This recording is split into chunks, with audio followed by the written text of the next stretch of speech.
Disclaimer. In this story, we will be discussing child abuse, domestic violence, and murder. This chapter may be triggering for some listeners. This will be the only warning. Please do not listen if you are sensitive to this topic.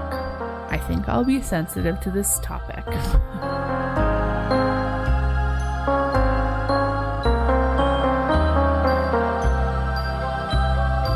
Hey everyone. Hey Bree. How's it going? I'm great. Are you? I'm good. Are you good? I'm a little nervous, Yeah. but I'm good. Yeah, this story.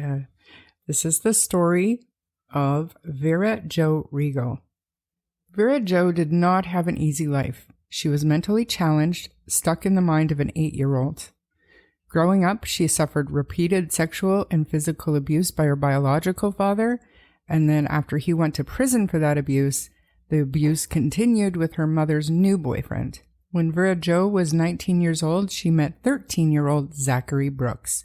And as it happened, she renewed a close friendship with Zachary's mother, Sherry Lynn Brooks. The Brooks family immediately took her in as part of the family, and Vera thought that she had finally found a family, and she felt loved in the home. She had no idea the evil that lurked inside the Brooks home. I've never heard of this one before, and this sounds messed up. It's so she's twisted. She's 19 years old, but she has the mind of an 8-year-old, correct? That's right. Okay. That's All right. Okay. So shortly after moving into the Brooks home, Sherry Brooks started pushing Vera and Zachary together, pressuring them to give her a grandbaby. What? Yeah. Ugh. I'm not excusing Vera here, but she was mentally disabled. I can't imagine that she was aware of the laws surrounding statutory rape or anything like that. But in any case, she did become pregnant with Zachary's child. What the hell? At this point, I need to tell you more about Sherry Lynn Brooks. Sherry Lynn Brooks was born in 1962 in Fostoria, Ohio. She grew up in an abusive home where she was sexually abused by her father, who gave her the nickname Sugar Babe. At age 3, her and her 3 siblings were removed from the home and placed into foster care. After her parents divorced in 1978, when Sherry was 16, she returned to live with her mother, Charlotte. But there was a problem. According to Charlotte, Sherry had told her that she had a baby that the foster care system wouldn't let her keep. But according to Sherry, it was her mother who hounded her until she admitted to having a baby. But in both accounts, her mother wanted that baby. Okay, yeah. So Sherry wanted... No. Charlotte was like, okay, no. I got this. Charlotte, as per Sherry, pushed Sherry into admitting that she had a baby that she didn't have, kind of thing. Right. Okay. As per Sherry. As per Sherry. But according to Charlotte, Sherry just came home told and her. said, I had a baby, but foster care won't let me have her. Oh my God. So in any case, Charlotte wants that baby. And went to go get that baby. Started Okay. the process of getting that baby. According to Sherry's caseworker, Sandy, Charlotte explained the situation and that she wanted the baby. Sandy informed her that there was never any baby and that Sherry had become a habitual liar and that she lived in a fantasy world. She went on to say that whatever Sherry wants to believe, she decides is reality. Wow. Sherry had a large extended family, whom she was always around, even during her time in foster care. Her cousin on her mother's side, Daniel Bixler, was just 2 years older than her. At some point, the two had begun a sexual relationship. Oh my God. Both sides of the family were aware and accepting, and even called them the kissing cousins. Do they still admit to being accepting of it? Like, why would you be accepting of that? If we're That talking is about present fucked. day, I believe they're together. What? What? Yeah. What do you mean? Like You're Daniel saying that Bixler she's- takes care of her, yeah. Daniel takes care of Sherry. Correct. And they're together? Yeah. They're cousins? First cousins? Yes. Second cousins? First cousins. First cousins? What Yeah. the hell? Where are they? Where do they live? Alabama? Ohio. Just kidding. Wow. You would think, like, it gets even worse. Like, just wait. Okay. On August 9th, 1981, Sherry gave birth to their child, Scotty.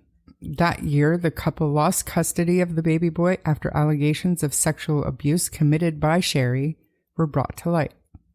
The baby was placed in his grandmother Charlotte's custody. Sometime in the following months, Sherry met Mike Maloney, and the two of them got married on March 5th, 1982.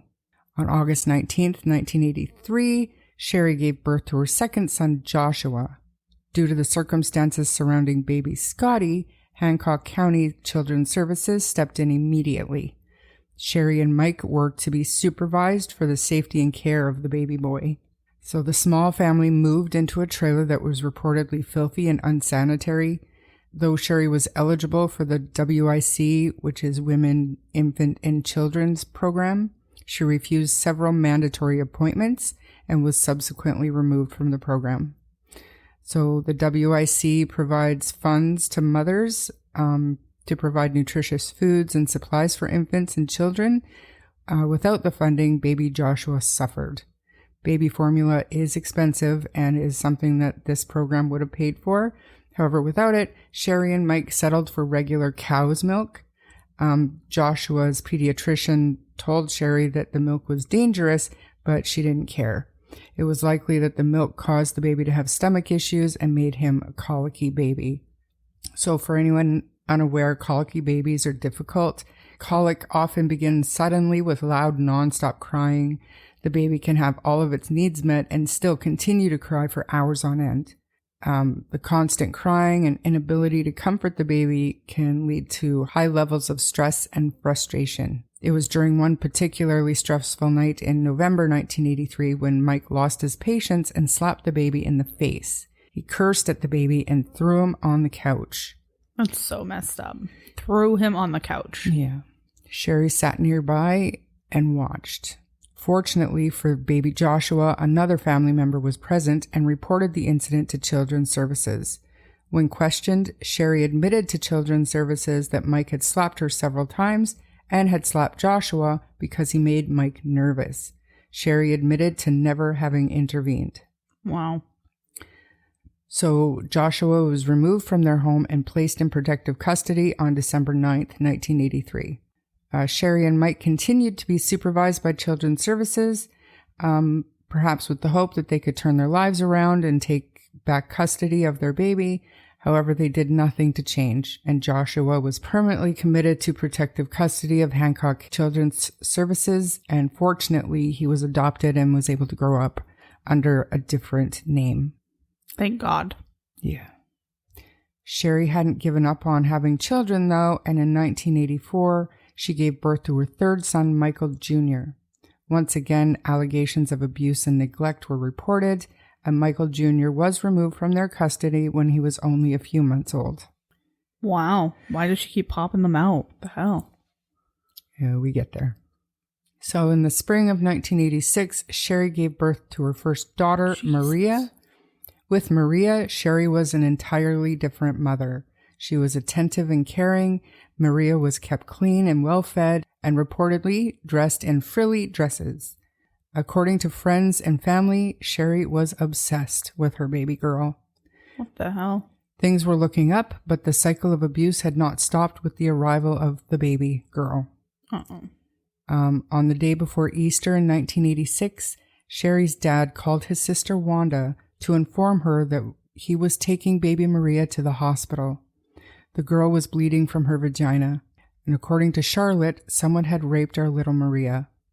When Sherry changed her diaper, it was all bloody down there. What the fuck? That night, Maria was treated and returned back into the care of her parents. Sherry was required to make an appointment to see the doctor the next day, and she agreed. The doctor quickly contacted the police.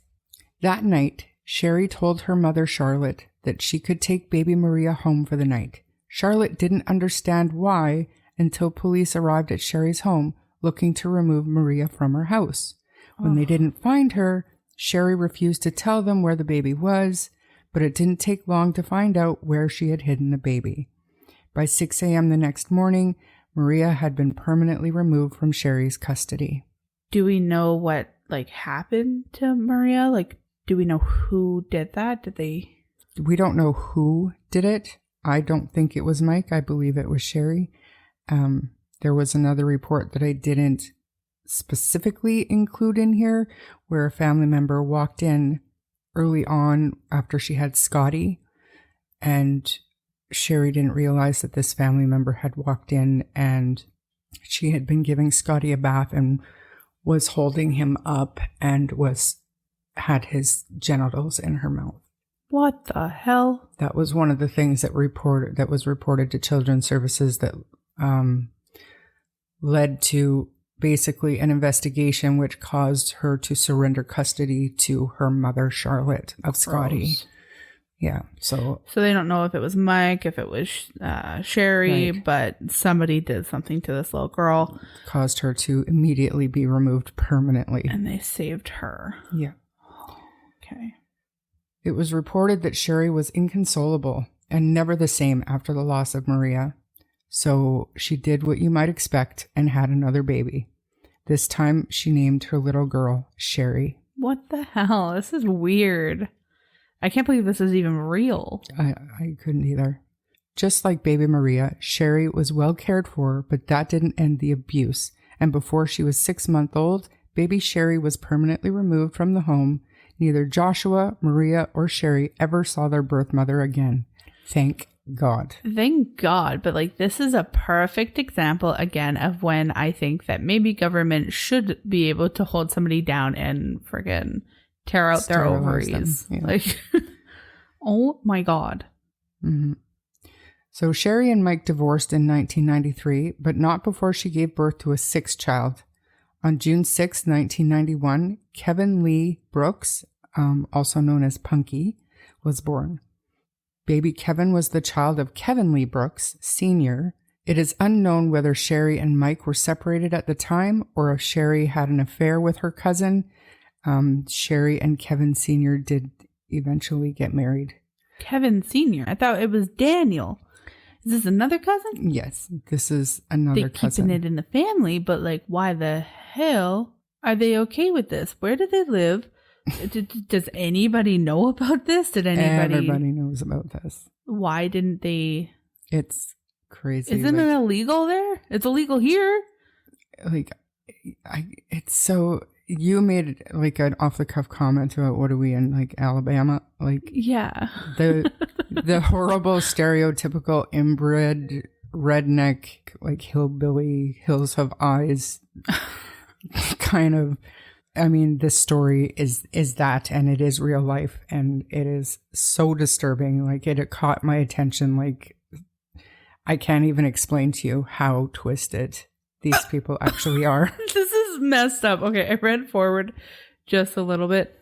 Garth Allen Brooks? Mm-hmm. Garth Brooks? Mm-hmm. What the hell? Okay. All right. No, you just got to keep going because this just keeps... I always think that like, okay, now we've dug far enough. Now we're going to start getting into like the story. But it's like, no, now the next cousin.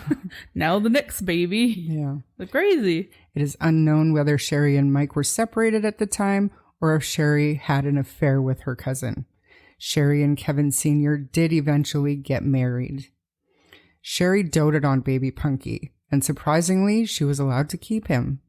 And on June 18th, 1992, she gave birth to another baby boy, Zachary Curtis Brooks. And then on July 26, 1993, she had Garth Allen Brooks.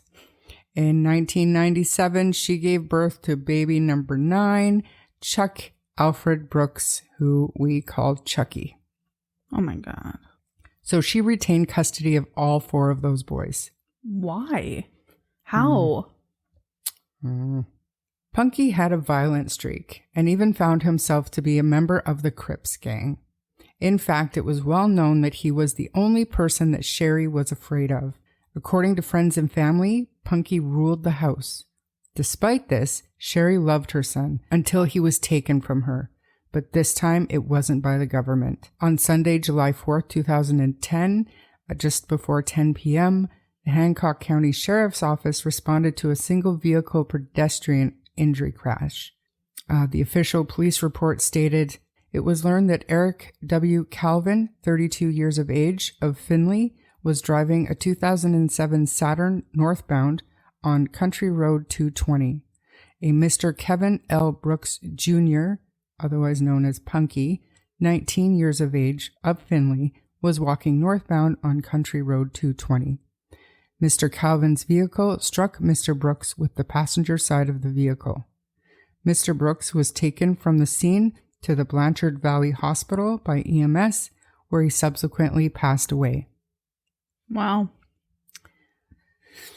Sherry was notified of the incident about 20 minutes after Punky had been taken to the hospital, and by the time she and Kevin arrived at the hospital, he was already dead. Sherry wanted revenge, and she quickly sought it, despite the facts surrounding the accident. That night, Punky had been walking with his girlfriend Heather. The couple was out to buy some heroin. It's worth noting that Sherry did not like Heather. Punky and Heather had been dating for several years and even had a baby together, but the baby was a boy, and that was something that Sherry resented. What? She was all about the baby girls. So, but you have 4 boys in your house, you fucking crazy bat. Mm-hmm. Oh my God. So that night, Punky happened to be walking closest to the street when he was struck by the car. Sherry believed that Heather pushed him in front of the car. She worked herself up into believing that Heather had paid the driver of the car to kill her son. During a memorial gathering at their home, Sherry spotted Heather and quickly leaned over to another relative, Marcy, and said, "I need you to do me a favor. I need you to beat Heather." Marcy wasted no time and soon had Heather on the ground, punching her in the face, dragging her down the porch steps by her hair, and continuing to beat her. Onlookers cheered her on, shouting, "Take her to the curb stomp her," just brutally assaulting her. What the fuck? My head hurts from this. This is insanity. So, fortunately for Heather, Marcy didn't curb stomp her. Instead, continued beating her until her face was covered in blood and her nose was badly broken. When she was finished, she screamed at her, "That's what you get for messing with my family because you killed Punky." Sherry had Punky cremated, but instead of burying and spreading the ashes, she placed the bag of ash on a shelf in her living room. She added one of his t-shirts, some of his Crips paraphernalia, and even had a spot where she could leave him his favorite candy bars, which were Kit Kats. Weird. Sherry had made a reputation for herself around town. She sold meth and was a bully and a manipulator, also a pathological liar. It took very little to get people to do what she wanted, and people began to refer to her as Charles Manson, only more dangerous. Yeah. As we know, Punky wasn't Sherry's only son at this point. She also had Zach, Garth, and Chucky. All 3 boys had violent streaks. She had her boys, but Sherry wanted another baby. But it had to be a baby girl. Okay. Sherry began to pressure her son Garth to get with his then 15-year-old girlfriend Gina. And when Gina finally did get pregnant, Sherry opened her home up to her. Within months, Gina realized her mistake. Did she get out? Sherry was controlling and did not treat Gina well. When she had enough, she decided that she was going to move out. Before she was able to do so, she miscarried the baby. Sherry was furious, and Gina left, fleeing to several states away to be with her own family. Good. In Kentucky, actually. After the loss of Gina's baby, Sherry hatched a new plan. Zachary, now 13, and happened to be friends with the 19-year-old Vera Jo Reigle. So here we are. Full circle. We're right back to Vera now. Okay. So the connection there, Sherry actually knew Vera when she was a baby. Vera's mother, Verna, and father Willard live in the same apartment complex as Sherry and Mike had, and Vera was born around the same time baby Maria was 6 months old. After Maria was removed from her custody, Sherry turned her attention to Vera, often asking to spend time with her or even babysit. Sherry had grown so insistent that Verna eventually had to tell her to back off, that Vera was her baby and not Sherry's. Wow. While Vera was a good baby, she had been born with developmental delays. diagnosed with ADD, and having a below average IQ. As if that wasn't hard enough, when she was 11 years old, she was raped by her father. Vera was easygoing and eager to please. This made her easily manipulated, and she would also never develop past a mental maturity of an 8 to 12-year-old. Wow.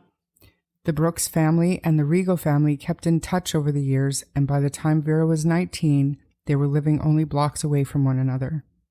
So Sherry started encouraging Zachary to invite Vera over on a more regular basis.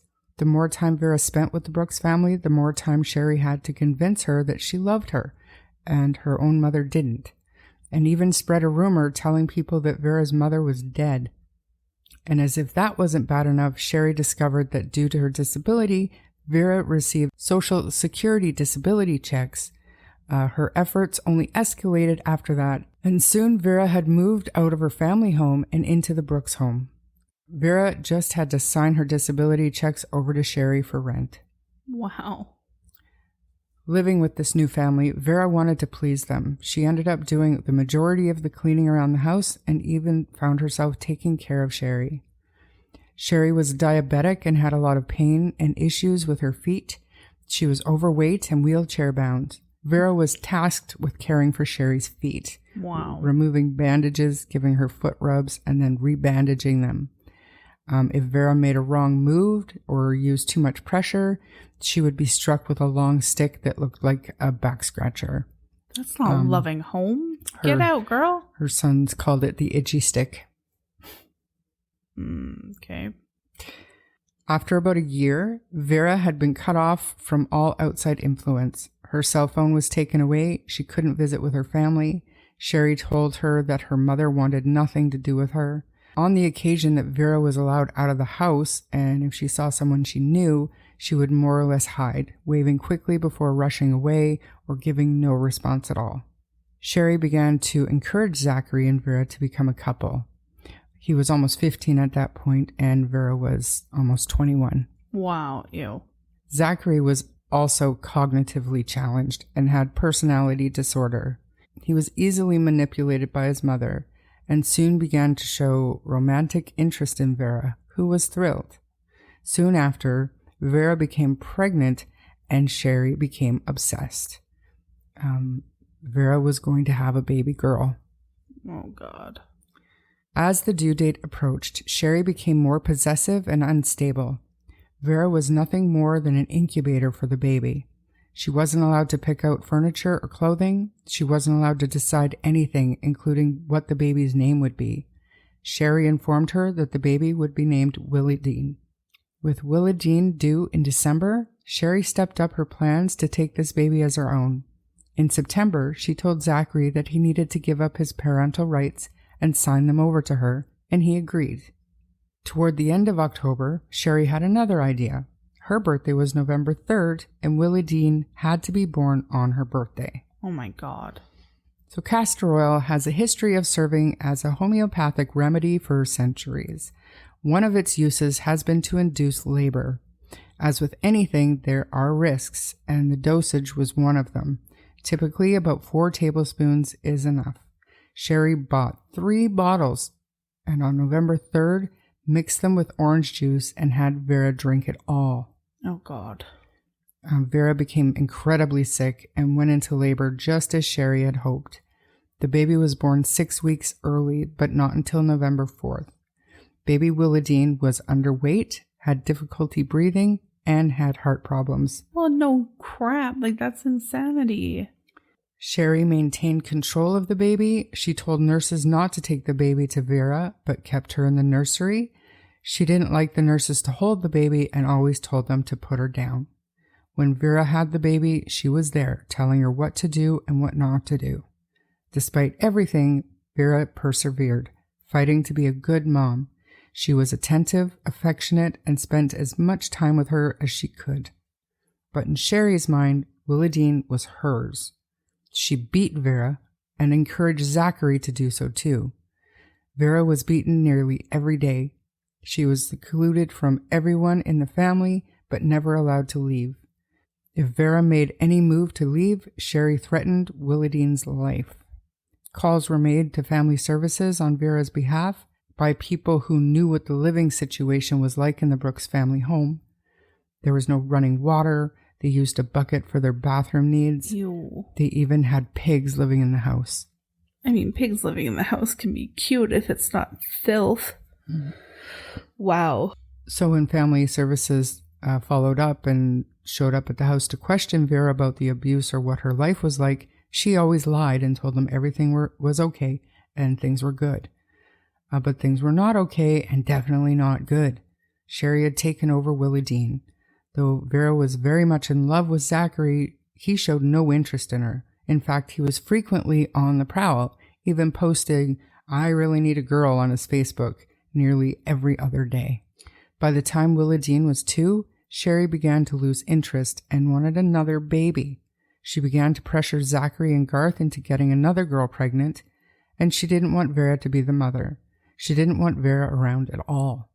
The beatings escalated, and Sherry decided that Vera was only allowed to eat leftovers off of plates the others had already eaten from, and sometimes not even then. One night, after 3 days of being denied any food, Vera was so hungry she made a fatal mistake. Though at this time Punky had been dead for 7 months, Sherry continued to keep a shrine in place, including his favorite snack, that Kit Kat bar. Desperate for food, Vera swiped the candy bar and ate it. Unfortunately, there was a witness. Gina had worked her way back into Sherry's good graces and was desperately trying to become Zachary's girlfriend. And it was... What? Gina was the one that was dating... No. Yeah, Garth. Garth. Mm. Is Garth older? No. Younger? Yeah. Gina wanted to come back? Yeah. What the hell? And was trying to become Zach's girlfriend. Correct. It is believed that Gina went straight to Sherry and Vera was severely punished for eating that candy bar. She was beaten, left with 2 black eyes, a broken nose, and a multitude of welts and bruises. Jesus. Vera was forced to sleep in a closet with the pig, forced to eat unmentionable things such as feces, blood, and food straight from the garbage. At the same time, Sherry's cousin Danny Bixler and his girlfriend Nicole Peters came to stay with the family. Danny had recently gotten out of prison, but had already had an active warrant out and was looking for a place to hide. While Danny was a hard criminal, Nicole was sadistic and happily joined in the abuse of Vera, always with a smile on her face. Beating Vera brought them sexual excitement, and they would often pause during the beatings to go and have sex. I'm tired from this one. There's just so much. Mm-hmm. So the week of March 20th, Sherry began to joke about killing Vera. According to her son Michael, Sherry wanted to drug Vera with her sleeping pills, and Zachary wanted to get her high on pot. Mix those 2 things together, and then let her walk on the railroad tracks at nighttime. Eventually, she would fall over, lay in the middle of the tracks, and there would be no way for the conductor to stop the train in time. Shannon, who is Michael's wife, added, then Sherry said they needed to cut her up, then put her on the tracks. Vera was sitting in the same room, and Sherry looked over at her and waved and smiled, and then turned straight back talking about killing her. Gina said, quote, Sherry said if she did get smashed by the train, there would be no way to identify her by fingerprints because she would be like hamburger meat. Gross. Unquote. Joke or not, Sherry had ideas. On March 20th, Sherry told Zachary that Vera was responsible for Punky's death, telling him and Danny that Vera was the one who pushed Punky in front of the car. They had to kill Vera to avenge Punky's death. Both Zachary and Danny exploded with rage. What the hell? I'm sorry, but this is a whole lot of stupid. Like you can't write this stuff. Yeah. What? On March 24th, Sherry instigated a beating and sexual assault on Vera with a toothbrush. What? Reportedly, she was on her period at this time, so after they finished assaulting her with the toothbrush, they made her use it. Ew. On March 25th, Vera was noticeably weak. She had been beaten and starved and had difficulty walking at this point. At some point that day, Danny and Nicole followed Vera into the bathroom and stabbed her in the leg. According to Vera's aunt, Wanda Smith, Sherry said that she took her finger and stuck it in the hole on Vera's leg where they stabbed her. Jesus. Sherry confirmed the statement later in the documentary that I told you about. She actually demonstrated with her finger, like how far in she stuck her finger into the wound, and it's like the entire length of her finger. Is she still alive? She is. Yeah. And was she in jail when she did this interview? For unrelated. At the time of the interview, no. She's in jail right now for unrelated things. We'll get there. Yeah, we'll have to, because what the hell? When Vera begged for food, 14-year-old Chucky brought in dog poo and forced her to eat it.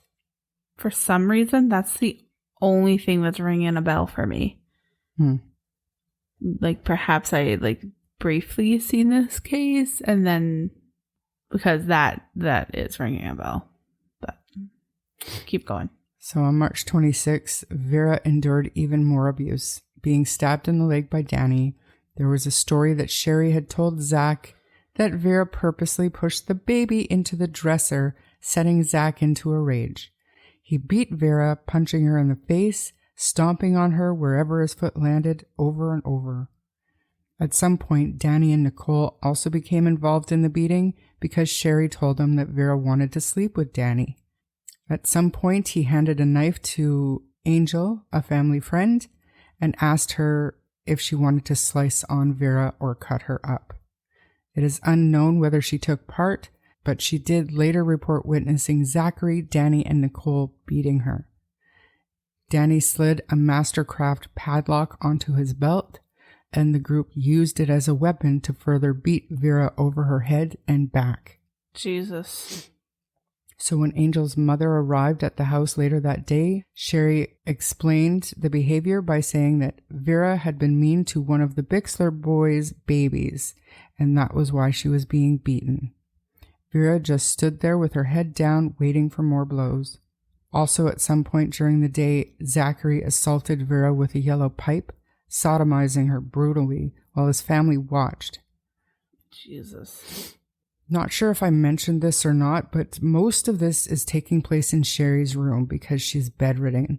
She doesn't leave her room much. She's either in her bed or at her computer desk in her room, and Vera dutifully stays close to her just in case she needs anything. And I also think that she stays there to be close to the baby, who Sherry had basically taken over the mothering of.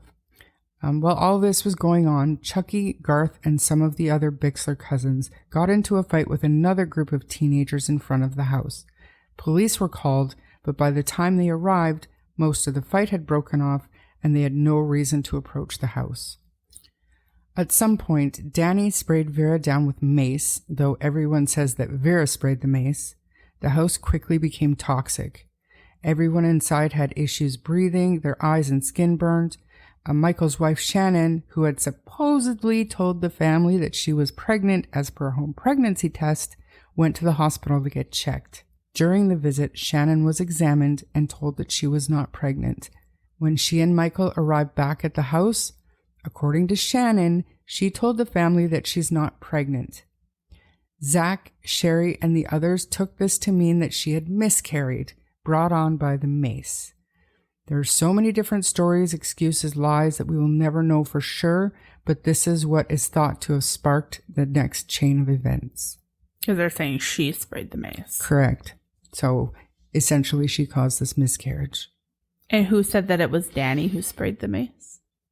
Do we know that? After everything was done, everybody said they were pretty sure it was Danny who sprayed the mace. But he was blaming Vera. Oh, okay.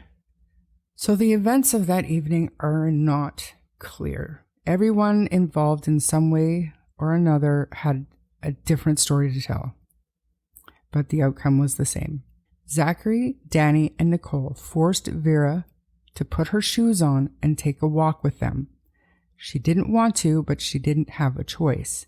She was reportedly crying, asking either Shannon or Scotty to go with them. It was almost like she knew what was going to happen. At least that she was going to be in danger. No one went with them, and Vera ended up leaving with Danny and Nicole. As she walked out of the house, she said, "Good night, sugar babe." Why'd she say that? Just saying good night to Sherry. They still called her that? Yeah. She didn't mind being called that? What the hell? Everybody to this day, even that's her name, sugar babe. Okay, and was Zach with her? Because it says Vera ended up leaving with Danny and Nicole, but... So, conflicting stories. Evidence shows just Danny and Nicole. Okay. They walked Vera to the railroad tracks where they continued their earlier abuse by stabbing her relentlessly with a knife that by this time had become unbearably dull. Oh. They forced her to take her clothes off because they were getting in the way of the stab wounds. The knife wouldn't go through the clothes. So they forced her to take her own clothes off, then stabbed her again and again. When she was close to death and unable to move or do anything, they had her lay down sideways on the tracks and they left her there to die. They discarded the knife into a nearby lake, and when the train came, it could not stop in time. The conductor thought he saw a deer on the tracks, but he was shocked to find a human body under his train. The space between her body and the bottom of the train was only 1 inch. Oh. So she was so emaciated and tiny. She had a little bit of life left in her, and she was able to pull herself off the tracks. So she's on the wood between the tracks. She's in the fetal position. Her body measured 12 inches off the ground. That train's clearance was 13 inches. So oh, wow. It didn't move her. It didn't touch her. And the train was able to stop within 8 car lengths. Okay. But she's dead? She is dead. Because it wasn't immediate, right? Like, it was a while later that the train came. Yeah. So they left her on the tracks just assuming a train would come eventually and just cut her up. Get rid of some evidence. And they left, right? Totally. But in between the time of them leaving and the train coming, Vera had mustered the strength to get herself off of the tracks part and in between the tracks, and she curled up and she died in that position. Police questioned the Brooks family, and immediately Sherry tried to blame the murder on Vera's black boyfriend, but she had no boyfriend. Then police found Nicole's bloody shirt, a belt, and even a lock of Vera's hair. These people, after they killed Vera, they went home, they told everybody what they had done. They went to Danny Bickler's sister's house, which was a few blocks away, and they drank and they celebrated. And when they were drunk, they started talking. So people had reported what they had been talking about to the police. They brought, like, everybody in the story was interrogated at least twice. Mm-hmm. Some of them 3, 4, 5 times. But anyways, the police found Nicole's bloody shirt, a belt, and even a lock of Vera's hair. Danny and Nicole confessed to murder and told the police that Sherry had given Vera drugs and talked them into killing her, including instructions on how to do it. Both of them took plea deals, and Danny was sentenced to 40 years to life for murder, and Nicole received 23 years for conspiracy to commit murder. That's it? So those are the only 2 people that were charged in connection to Vera's murder. Now, Zach was charged with obstruction of justice, basically lied to a police officer, and he was sentenced to 4 years. Michael was charged with obstruction of justice and was sentenced to 30 days in jail with 5 years probation. Keep in mind, in my opinion, their only crime, Michael, Shannon, Garth, these 3, their only crime was not reporting it, not helping. They should all be in prison for life. They should be. Shannon was charged with obstruction of justice. She took a deal in exchange for her cooperation, and she received just probation. Garth was charged with obstruction of justice. He was given a fine. Chucky was charged with obstruction of justice. During the time of his sentencing, he was already serving time in the juvenile detention facility for truancy. The judge sentenced him to a rehab program in a juvenile institution out of state, with the stipulation that if he did not complete the program, they would hold him until his 21st birthday. He completed the program and was released just prior to his 18th birthday. Scotty was charged with obstruction of justice and was sentenced to probation. Kevin Brooks Sr. was not charged in connection with Vera's murder. So Kevin Brooks Sr., he never took part in any of the abuse, but he never spoke up and said anything. So Danny, in one of his interrogations, said that the timing of it was dependent on Kevin Sr. So Kevin Sr. at some point got up to walk down to the store to buy cigarettes. And because he was gone, that's when they decided that it's time to go. It's time to make Vera. We don't have any witnesses that are going to say anything. So that's why they left, because they all thought that Kevin Sr. would for sure tell the police that these guys took Vera. I still don't understand why Sherry isn't charged. Sherry was not charged in connection at all. All of these people were interrogated by the police. All of the interrogations are up on YouTube. These people are next level twisted. The only good outcome is that Willie Dean was taken from Sherry and has since been adopted by a loving family. The day after Vera's murder, police searched the riverbank and found her clothes. Inside the pocket of her favorite purple hoodie, police found a note which read, "I love you, Willie Dean. You're a good little baby girl to us. I'm glad to be your mommy, and I'm glad that I had you on November 4th at 4:16 a.m. 6 pounds, 2 ounces, 19 inches long. Mommy loves you." The note has been given to Willie Dean's adoptive family to give to her sometime in the future when the time is right. Wow. Sherry Brooks right now, she is in prison for violating her probation conditions that was the result of drug trafficking charges. You know, you'd think to try and like get somebody who they probably knew was dealing drugs already, you'd think that they would pin her with at least some of the things that people were saying, like Danny and Nicole, if they were saying she got us to do it. Like, you would think, and I mean, it's such a mind-boggling case. Go to change.org. There is a petition to have the other family members charged and held accountable for Vera's murder, because they're all responsible on some level.